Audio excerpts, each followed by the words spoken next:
Okay, guys, so we welcome you to another episode of License to Shoot podcast. And now, September 2 na, guys. And we are 15 days away from another PBA draft. New sets of rookies are coming in. And alam naman natin pag PBA draft, napaka-exciting kasi yung mga amateur stars na na-enjoy natin mapanood sa UAAP, sa NCAA, and then mga iba sa D-League and sa MPBL and other small leagues like developmental leagues na finally making it to the next level, which is the professional basketball league in PBA yun. So exciting talaga siya. Kaya um I mean, given naman natin na sa kaya nga may mga mock drafts kasi merong listahan ng yung mga top prospects and then like saan sila babagay. Pero wag natin isama yung mga term na sleepers.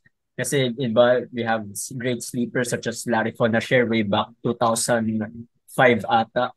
Then PJ Simon 2001 and many more na alam mo yun, na sobrang baba ng pick nila kasi hindi matunog yung pangalan nila heading to a draft, pero when they got the opportunity to play sa PBA, kahit siguro mga third string, second string, ganun. Eh, nung nabigyan sila ng chance, minmaximize naman nila and they proved their worth in the PBA. Kaya ngayon, since sleepers, no, ikaw ba, ano bang masasabi mo muna sa mga sleepers natin? Ako for me, I'm always for the underrated players, for the players na parang no one expected them to contribute right away from the draft. Then biglang after the season, biglang they showed really well. Siguro another testimonial about this one is si pinaka recent is si Atolar, second round pick, first overall, first pick of the second round, si Atolar. And then parang everyone was just looking at him as a role player for Blackwater Bossings. And then nung nag-start yung Philippine Cup, he was really fantastic, looking like parang nagmukhang genius talaga yung Blackwater when they drafted Ato Ular. Ah, nag, Could be a star, hmm. parang future star of the franchise. Kaya di ba siya yung ano, nung time niya si Ato Ular, parang nung nag-wild siya, he went off. Siguro mga 5 game win. Hindi naman 5 games, pero basta nagka-win streak sila na sunod na ano eh, na nagmukhang legit content. Hindi naman contenders, pero um, in a few seasons pwede maging contender yung team nila. Not sure kung 5 winning streaks yun, pero they were on a roll. And the same time, parang Ato Ular was producing crazy numbers din. Parang Numbers. he erupted for like 34 points. Oh, Yun, hindi ko 34 makalimutan kay points Ato ako. Ular. Oh, yun. So, yung mga ganun. And actually, with that being said, with the likes of PJ Simon, Larry Fonancier, and Ato Ular, yung topic natin will be the possible steals of this PBA draft 2023. Siguro yung criteria na lang natin para meron tayong konting context. Siguro yung mga for the pinili namin for these episodes are syempre hindi namin to in-rank first of all. So yung mga sinabi Not in naming order mga siya, guys. not in order to. And then at the same time, when we say steals, I guess ito yung mga players na we feel na will be selected later in the draft. But whenever they selected, the team that will select them will have great value agad when pag na-draft sila. And then siguro to add na lang din, di ko sure kasi di namin pinag-usapan ni William yung picks namin para surprise, pero hoping na yung steals of the draft namin will be not part of our first round selection ng mock draft Okay. 1.0. Hindi mo kasama, no? Walang kasama doon. So yun, if na-curious din kayo kung sino yung mga mock draft 1.0 namin sa first round, you could watch our previous episodes dito sa ating pod. Yun. Yes. And for me naman, no. Okay, sige. Um, start na. Ako muna mag-start ng Mm. first, ng ano ko. First, okay, wait lang. Before I I say out my picks. Ang context ko muna is since hindi ako masyadong nakakanood ng mga D-League, MPBL and others. Like hindi ako masyadong invested. Ang focus ko lang is at least more on UAAP and a little ng Mm-hmm. NCAA. Kasi yun yung Mm-hmm. talaga napapanood ko. Okay, so una, ang first pick ko talaga ang first sleeper for me is si Jolo Mendoza from Ateneo. Kasi he started his college career way back 2016 sa Ateneo. And then yun, he won two championships no yung isa kay Ike, tinalo nila sina Ben Embala and yung ano sa UP, yung atin hindi naman Mm-hmm. atin to year nila. Yung 'di ba, yung atin Basta, 80-81. 80-81 kasi nung 82 he wasn't able to suit up for the team because may alam ko academic academic reasons and then yun nagka-pandemic so bumalik siya nung season 84 for sa Ateneo noon which they weren't able to win the championship due to the game winner of Kagulangan nung game 3. And then nag and then after nun finorgo niya na yung remaining seasons niya to play sa MPBL. I forgot which team. Basta 'di ba first game nga niya tinawag nga siyang Jolo is gold, 'di ba? Okay. Ano siya? Rizal siya nun. Yun lang. Oo, Yun lang ayun. naalala ko. Rizal siya, Rizal. So, yun. Rizal, si Jolo Mendoza. And one thing for me, tapos ayun pala nung PBA on tour naglaro siya sa Converge. Mm. Yes, yes. So feeling ko siya kahit siguro hindi nasa top picks ng Converge. Um Feel ko naman mabibigyan siya ng or since he played with Converge nung pre-season. So baka binibigyan siya ng chance and for me rin kasi is siya he can be a solid point guard off the bench kasi um siya, 'di ba? Shooter, actually scorer talaga siya. And then shooter, pero more on nung nasa Ateneo siya college, medyo siya na spot up shooter. Hindi naman spot up shooter pero kahit pa paano nagiging shooter si Jolo. So Mm. naniniwala ako na he can have a role there like, kahit siguro maging spark plug of the bench. And then ayun din rin 'di ba? Nung bata si Jolo, yan eh.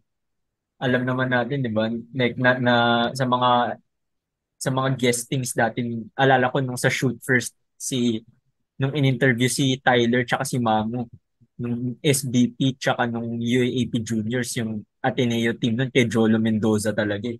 Kung saan team si Jolo, sa kanya talaga yun eh. So, I don't think na parang alam natin yung caliber ng isang Jolo Mendoza. Kaya kahit siguro since lately yung nag-iba yung situations, maybe when he gets to the PBA, baka ma-ignite uli yung caliber ng isang Jolo Mendoza. Siguro, question ko na lang about Jolo Mendoza for you is, sa tingin mo, sino yung pwedeng mga possible teams sa magda-drop sa kanya? Or at least you feel na it would be like a great fit for Jolo? Siyempre, unang-una Converge. Kasi 'di ba, Mm-hmm. yung Converge sila eh, 'di ba naglaro na siya doon, unang-una naglaro na siya doon. So kahit papaano, medyo naka-gel siya with some of the players sa lineup. And then next naman, I believe Rain or Shine. Pwede rin siya sa young team ng Rain or Shine. And may familiarity siya sa Mm-hmm. sa Ateneo kasi ang dami Atenista dun eh. Kahit si Sean, 'di ba, teammate niya sa Ateneo High School. And then Coach Mm-hmm. Yeng pa. Alam mo naman si Coach Yeng, equal opportunities sa lahat ng nasa team niya. So baka pwede siya mabigyan ng opportunity doon. Ako, siguro before I go to my pick din, I'll add lang din. Siguro reason bakit baka maging sleeper si Jolo Mendoza is because season 81 pa yung last UAAP niya. So medyo hindi siya like 84 siya. naririnig. Nag-84 siya. Nag-84 ba siya? Okay, so yun, Pero ano nag-84. na siya Pero eh, like may 85 38 na na, yun eh. Oh, di ba? Okay, okay. Sorry, sorry. Pero yun, 84. Pero hindi na siya, like, may 85 na. And then hindi na rin siya masyado, medyo matagal yung 84 to the PBA draft na ano eh, na time span eh. So, hindi ganun ka, lak, parang hindi ganun ka ingay yung tunog. Di ba? Unlike, let's say, syempre, yung mga graduate ng season 85, mas meron silang konting Mas fresh pa. recency, mas fresh. Pero ano, kudos kay Jolo Mendoza kasi nag-rewatch ako ng isang PBA on tour game. Tapos parang yung sa Best player sa isa. nag-best player siya isa. Hindi ko alam sino kalaban nila nun. Pero kasi nanonood lang ako eh. Like inaaral ko kung paano nag-ano ng mga ano yun, pre-game ganun. So nakita ko yun na parang ina-hype si Joel Mendoza for Converge kasi nga he was the best player of the recent game. So Mhm. siguro goes to show kung paano nagiging effective si Jolo Mendoza sa Converge, and tingin ko yan yung isa sa mga front runner to draft him. Pero siguro a team na needs a shooter like siguro let's say Hinebra, di ba? Kailangan parati ni Coach Tim ng ano, why not, di ba? Oo, pero may So, bun pa naman sila eh.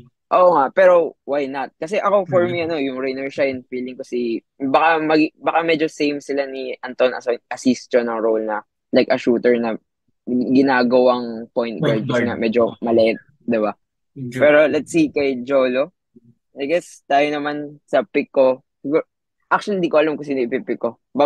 Pero lipat tayo ng kabilang bakod. Kasi for me personally, this draft, sobrang daming mga possible steals. Kaya sabi ko kay William para surprise, pumili na siya nun sa kanya, tapos pipili ako sa akin kasi marami akong nakahanda. So, dahil marami akong nakahanda, hindi ko tuloy alam kung sino ang una kong babanggitin. Pero, legit yan, legit. Pero siguro, I'll start with player na nakwento ko na kay William. Point guard of CSB, so si JC Cuellar. Yeah, I yeah, think, yeah.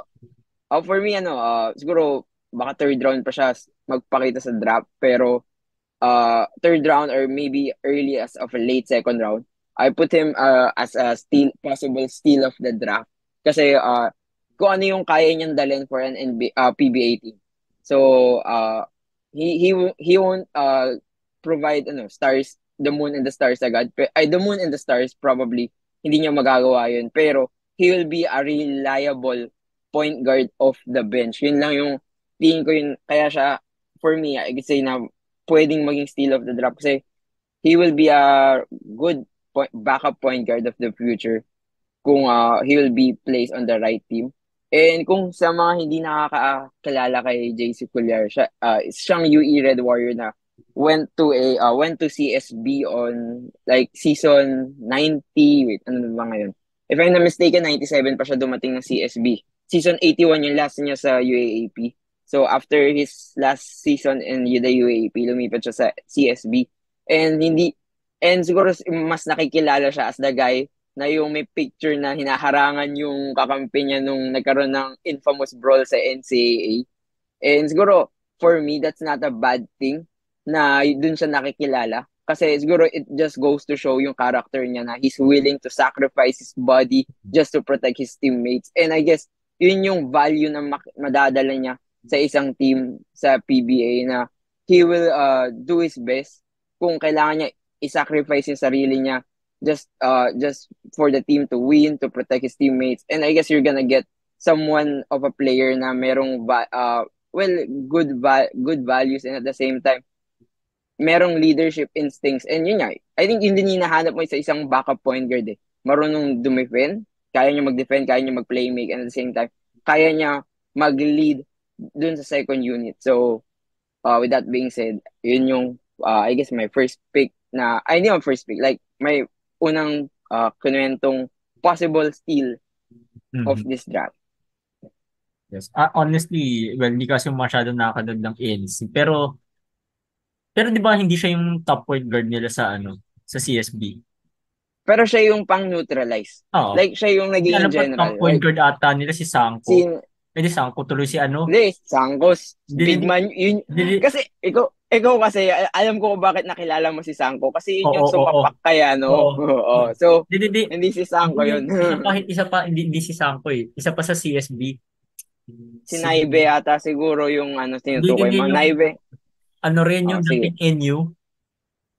And you. Hindi. Shooting Hindi, blanks. nag-NU siya tapos lumipat ng CSB. Teka, search ko.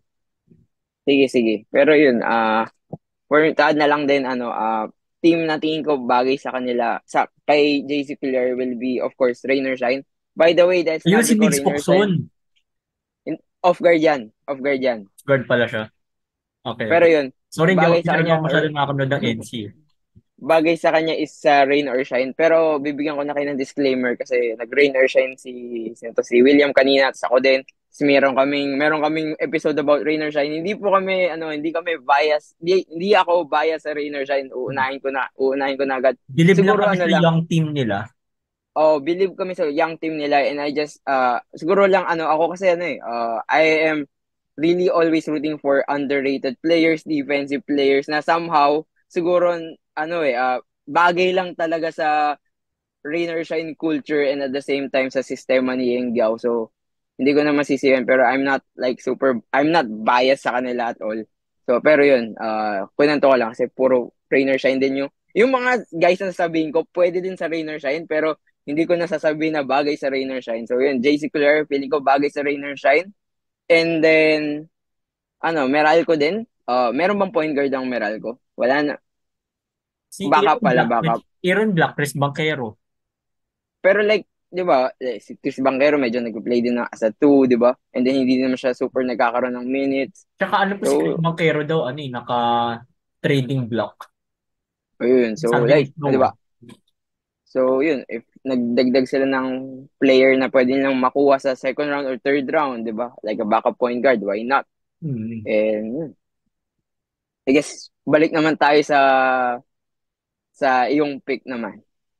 Okay, so second pick ko, honestly, medyo hindi, since hindi nga ako super nakakasubaybay. Pero, yung mga top of my head lang tong nasa isip ko. Siguro si, si Olivario sa Letran. Okay. Kasi di Tommy ba Olivar, pero di ba ano, hindi naman siya yung, kumbaga nasa core siya, pero hindi heavy role yung binibigay sa kanya, di ba? More mm, sa siya, parang role player type talaga siya na kumbaga kaya niyang ibigay ko ano yung kulang ng team. Kasi alam ko 'di ba nung first champion nila sa three-peat, 'di ba? Sinabi nga nila Evan Nelly nung nagulat sila kay Olivario kasi hindi nila inexpect na iba yung pinrepair nila pero biglang sino to si Olivario? Alam ko si Olivario yun eh. Eh, hindi, joke lang si Batillier pala yun. Si Bonbon Batillier pala yun. Pero yeah, si Olivario. Honestly, 'di ba? Syempre may winning pedigree. Which alam mm, na natin since three champions nga siya sa Letran. So alam natin na may winning na formula siya na like he knows what it takes to win. So doon pa lang kahit sabihin natin hindi malaking role ang gampanan niya, he can be ano to, he can be a little of mga kahit papaano pag binunot, maging magic bunot, ayun magic bunot kapag binunot, makakaambag agad. So sige, sa tingin mo, saan naman bagay si Olivario? Aside from Northport, kasi obvious na yun eh. So, aside Coach from Bonnie, Northport. ayun din eh. Oh, aside from Northport. Sa totoo lang, Northport talaga eh. Kasi alam ko di ba, si Coach Bonnie, syempre, ayun na nga, di ba, parang may binild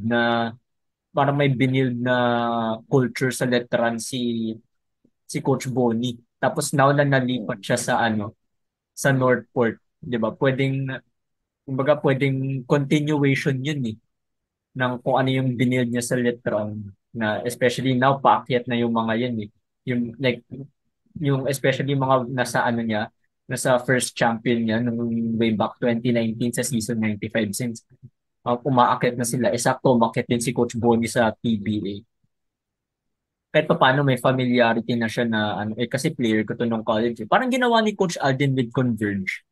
Mm. 'Di ba sa ano, 'di ba 'di ba nung the moment na pumasok siya sa Converge paunti-unti niyang kumbaga yung team or yeah, yung management po unti-unti nagbe-make ng trades na kinuha yung mga players nila such as si Aljun Melesio, Jeric Balanza, Mm.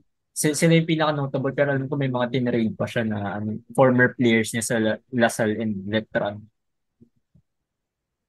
So masasabi natin na yun niya si Olivario, isa siya sa mga piece na pwede nilang iangat sa sa binibuild up ni Coach Bonnie sa Northport.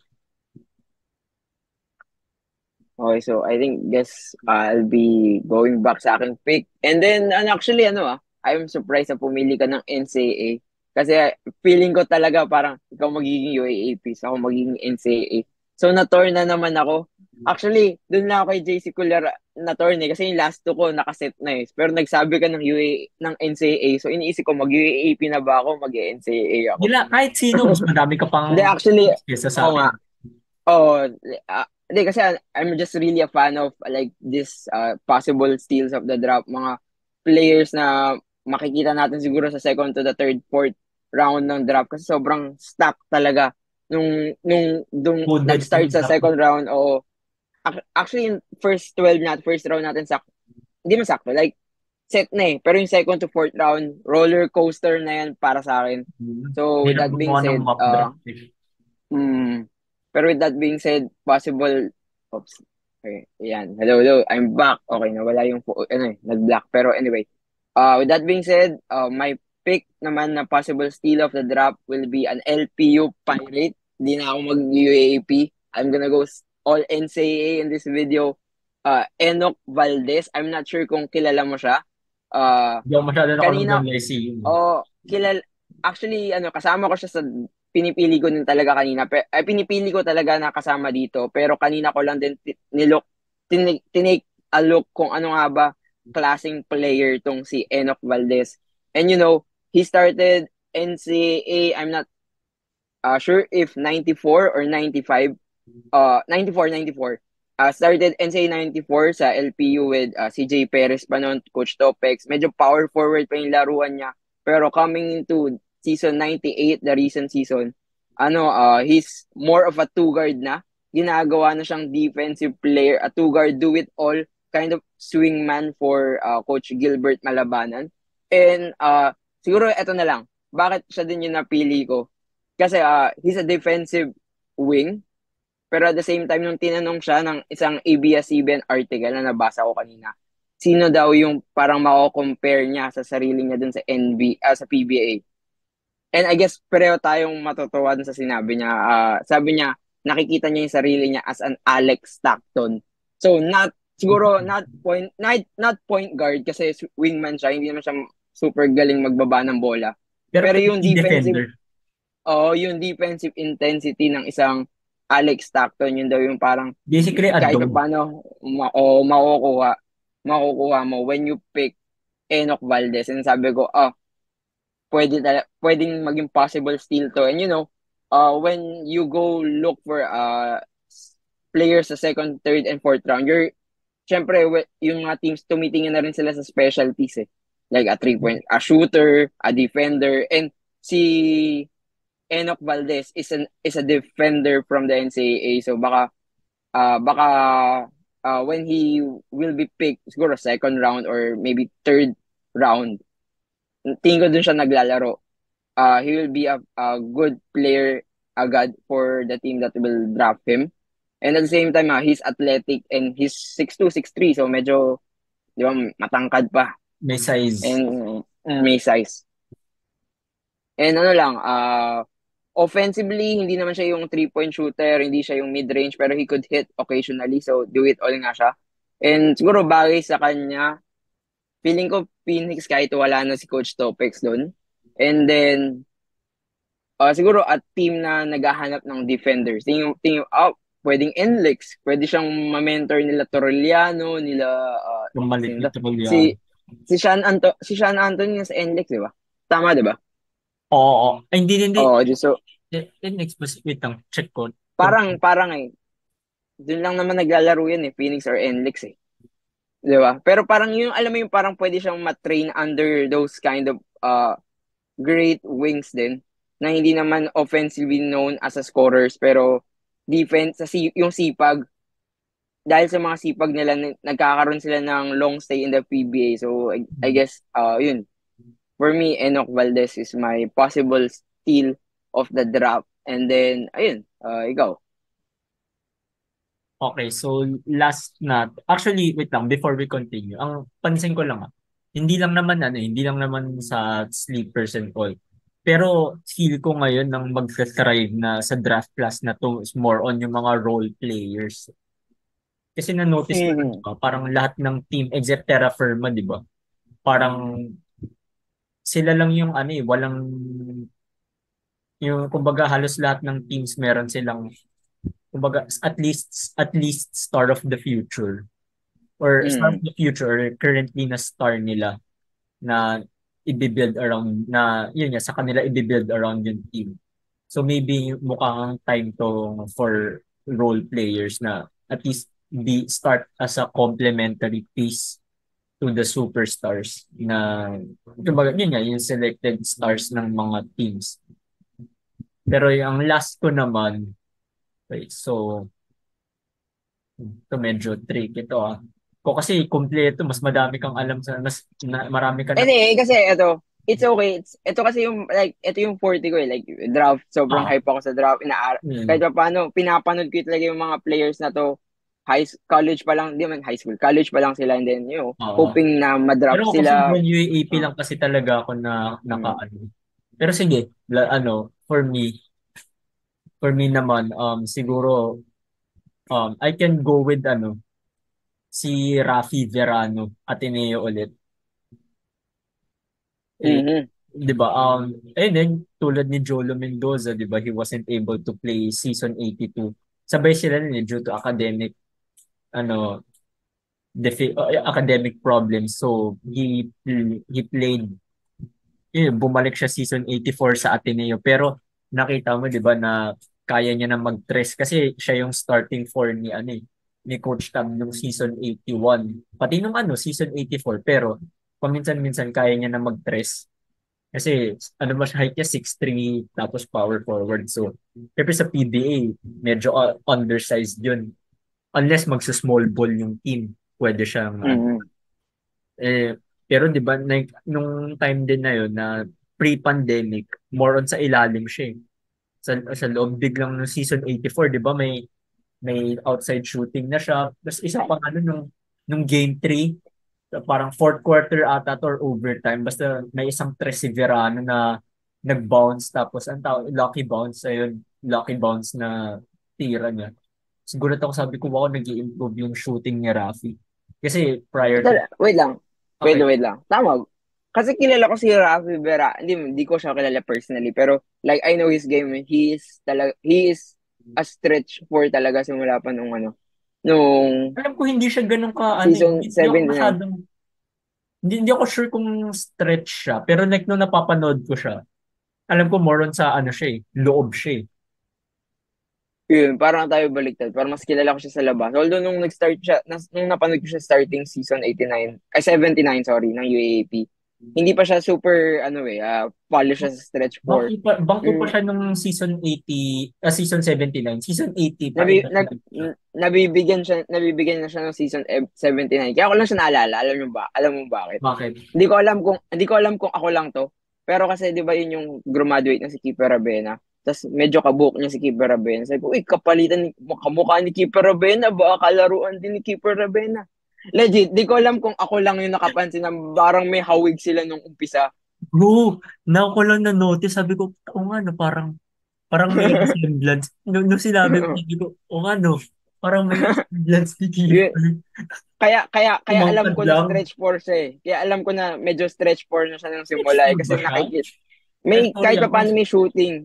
May kung shoot. mapanood to ni Rafi, Ah, which, mm, ano, ako pa ah, mismo, sorry. Pero, nga, I mean, honestly, naniniwala naman ako. Kaya nga nasa sleeper mm, si Rafi. mm, Kasi, ayun na nga, di ba, na, kumbaga, nga, kaya nasa sleeper ko si Rafi is, unang-una, may winning pedigree, obviously. Obviously, nakadalawang champion siya sa Ateneo. Tapos, lahat ng playing years niya, lahat ng seasons na nilaro niya, nag-final sila. Tapos, I mean, hindi naman siya yung bangko na ni Coach Tab. So, rotation player siya ni Coach Tab. Alam naman natin kung paano, kung gaano galing mag-develop ng player si Coach Tab. So, maganda sa project ni Coach Tab na yan na niya, maga na niya, na build niya yung laro ni Rafi in a way. So, and I mean, aminin man natin o hindi naman ako sa nagiging overly fanboy ni Coach Tab, pero nakita naman natin yung results ng mga players na pinadala niya to the pros, di ba? Most, if not Mm. all, making waves in the pros.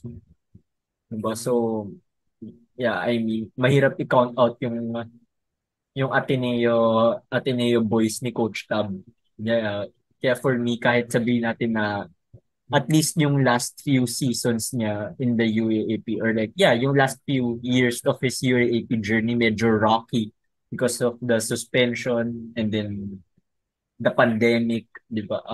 Kahit papaano, hindi mawawala yung kung paano sila shinate ni Coach Tam. Kaya for me, Rafi Verano could find a place in the PBA. Ito, siguro quick na lang.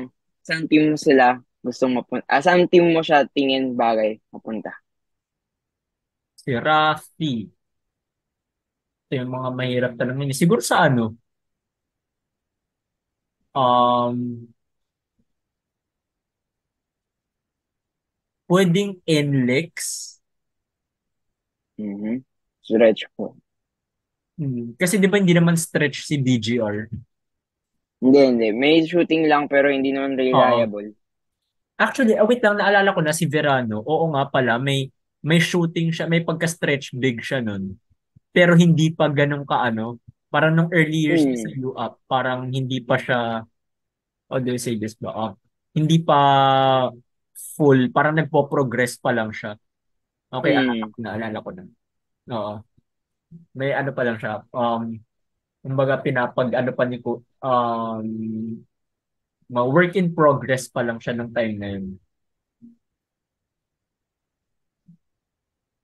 So yun, I guess it now goes sa aking last pick na before we end the episode. And actually last pick ko actually I'm gonna say na I saved the best for last. Pero para para sa lahat, tingin ko hindi naman lahat nakakakilala nito. Pero my sleeper will be sa galing pa rin sa NCAA. Hindi ko alam bakit puro lahat sila NCAA. Dami kasi underrated players sa NCAA siguro. Pero my last Less exposure compared to you. mm, mm, and my last possible steal of the draft in this episode is Rin William Bing. Di ko alam kung kilala mo siya, napakagam mo na ba yung pangalan niya? Hindi, Rin William Bing, I guess paborito ko siya kasi sabihin na lang natin na in a nutshell, his skill set so far he played for San Sebastian College, Recoletos. And then tawag dun, his skill set so far in a nutshell, siguro I'm gonna say na he is on the same parang nakuha siya sa parehong tela with the skill sets of Arens Abando and even the frame. So kaya Medyo hindi ko sinasabing Renz Abando level na, pero the way he plays and yung may frame niya resemblance. may resemblance. And siguro early drop comparison siguro sa kanya is a poor man's Renz Abando, pero then again for me I guess he could be a possible steal with nice potential offensively. He rookie lang siya last year, season 98. Obviously, Pero he's old older rookie. side. Old rookie siya. Pero he tallied 36 points as a rookie in the NCAA. If I'm not mistaken, that's the pinakamaraming points on that on that recent season of the NCAA. And then I feel na he will be siguro selected super late in the draft for the reason na he forgo his last year sa NCAA sa season 99. So he will be coming dito sa draft na to, medyo tahimik yung stocks niya as he will not be able to showcase na yung kanyang potential more more of his potential in the upcoming season of the NCAA. Pero kung ano yung pinakita niya nung season 98, so sobrang promising na. Siguro for me lang talaga sobrang sad lang na hindi siya makakapag uh, hindi siya makakapagbigay ng another hindi niya mapapakita sa public yung another level of his potential. Pero yun he's a 6'3", could shoot in the three-pointer, could defend, then so super athletic din. Hindi ko siya nakitang nakapag-dunk pero feeling ko with the frame that he has and yung athleticism na meron siya, ang taas niya din tumalon yung ano ba tawag doon? Yung pag tumatalon siya sa jump shot niya, ang taas ng set point ba tawag doon or like Vertical. jump point. Oo, ang taas nun. And then siguro kaya ako din siya paborito, like Renza Bando is if you notice yung rookie year din ni Renza Bando, pag tumitira ng tres si Renza Bando, yung buo yung loob. Parang hindi siya kumukuha ng tira ng hindi niya gusto or hindi niya feel na hindi papasok. Ganun maglaro tong player na to. And yun, kaya siya yung napili kong siguro possible steal of this draft. Obviously, he will be coming a long way kasi there's siguro skill sets pa na kailangan niya pa improve kahit na dumating siya kahit ma-drop siya. Pero I think he will be still a solid pick for a team na will be patient enough to develop him. And Anong team yun? yun, anong team yun? Sorry baka may mga magalit sa akin, pero feeling ko pwede lahat. Pero baka hindi lang pwede lahat kasi nga ay may potential tong batang to. I feel sobrang mataas tiwala ako diyan. Hindi ko alam bakit, hindi ko naman siya kilala or something. Pero when I watch his game, alam mo yung parang na sobrang amazed ako dun sa game niya. And then ayun nga, ako for me MVP teams for the reason na baka pwede siyang if ever naman hindi siya agad makapasok sa final 12, baka ma-absorb siya sa 3x3 muna, trying to develop Oo. yung skills na hindi niya nakuha because of he didn't Or because mag-exposure, of gain ng uh, exposure sa 3x3. Oo, 'di ba? May exposure siya dun sa skills na hindi niya nakuha siguro dahil pinargo niya yung last season niya ng NCAA. So ayun nga, MVP teams or siguro like yung mga other teams na kailangan din ng medyo project player. So yun, yun yung nakikita ko kay Ren William. And then kung sa mga taong hindi nakakilala yon, susubukan ko na siya yung gagawin kong thumbnail, isa sa mga thumbnails ko. So pag may nakita kayo na yun, baka hindi niyo kilala, baka siya baka siya yun. Pero so far naghahanap ako ng pictures niya, hindi ko wala akong makitang Okay, okay. thumbnail worthy. Pero yun, Sige, sige. siguro before we wrap up, I'll just say lang din Sige na yung mga honorable mentions natin. di na ako mag-say ng honorable mentions ko. Actually kasi Kasi ako ah, baka inisip ko kanina si BJ pero parang feel ko hindi siya as sleepers, feel medyo pa siya eh. Medyo kahit pa paano nasa radar siya ng knowing na ang ganda ng final season ah, ng UAP. actually, torn din ako dyan. Di ko siya kasama, pero, hindi ko siya kasama dun sa pinag-iisipan ko, pero, nagets ko yung point mo na, he will be coming late sa draft knowing na gaano lang ka-talented yung first round, Oo. projected Hindi first siya round. yung sleeper. Alam Pero mo, hindi siya, may potential talaga eh. Hindi siya yung lang, mm, baka yun. wala sa radar. Ako lang ako, di na ako magsasabi ng honorable mentions ko. Kasi I'm hoping na siguro people will like this video and makakuha tayo ng baka may possible more steals of the Oh, draft soon. baka And this then, might be a part uh, series. will be a more part of the series. Kasi ako lang, sobrang dami pang mga players na need some flowers pa. Di Mm. ba?